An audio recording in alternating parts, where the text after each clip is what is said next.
তো বন্ধুরা, মোবাইল থেকে বিদ্যুৎ বিল বিকাশে দেওয়ার জন্য আমরা প্রথমে বিকাশ অ্যাপসটি ওপেন করে নিলাম। বিকাশ অ্যাপসটি ওপেন করার পর এখান থেকে আমরা এই যে পে বিল নামক অপশনটি রয়েছে সেখানে একটি ক্লিক করব।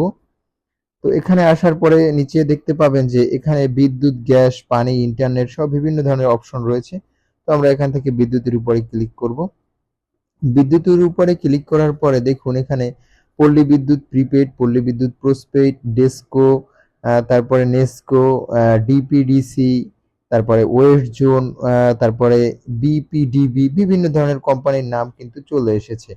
তো আপনি আসলে আপনার যে এলাকার যে কোন কোম্পানির বিদ্যুৎ আপনি ব্যবহার করতেছেন সেটা আপনাকে জানতে হবে। তো এটা জানার জন্য খুব সহজেই আপনি আপনার বিদ্যুৎ বিলের কাগজটি একবার অন্তত হাতে নিবেন। ওইটার উপরেই কিন্তু লেখা আছে। তো আমি যেহেতু ওয়েস্ট জোনের আন্ডারে, তো আমি এখান থেকে ওয়েস্ট জোন পোস্টপেড সিলেক্ট করব। প্রিপেড সিলেক্ট করব না, তার কারণ হলো যে প্রিপেড মিটারের সিস্টেমটা একটু আলাদা। তো আমাদের হাতে যে মাসের কাগজগুলো এসে পৌঁছায় ওটা কিন্তু পোস্টপেডের আন্ডারে।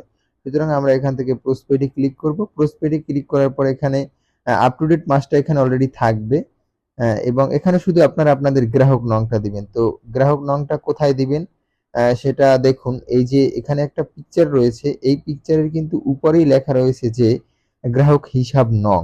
তো এই গ্রাহক হিসাব নংটা স্বাভাবিকভাবে আপনি এসে এখানে টাইপ করবেন। তো আমার গ্রাহক নাম্বারটি হচ্ছে 207-18-1309। তো আমি এটা ক্লিক করার পর এখন পরবর্তীতে ক্লিক করব। তো এখানে দেখুন বিলের পরিমাণ কিন্তু 827 টাকা দেখা যাচ্ছে, এবং আমার যে এই কাগজটি রয়েছে এই কাগজটিতেও কিন্তু 827 টাকা রয়েছে। তো আমার পর্যাপ্ত ব্যালেন্স নেই, এ কারণে আমি এখান থেকে আর পরবর্তীতে ক্লিক করতে পারবো না। তো আপনাদের ব্যালেন্স থাকবে, আপনারা রিচার্জ করে নেবেন বিকাশে।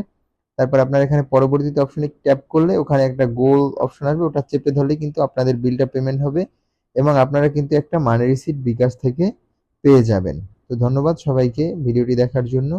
ভিডিওটি ভালো লাগলে একটি লাইক করবেন এবং আমাদের চ্যানেলটি সাবস্ক্রাইব করে আমাদের পাশে থাকবেন।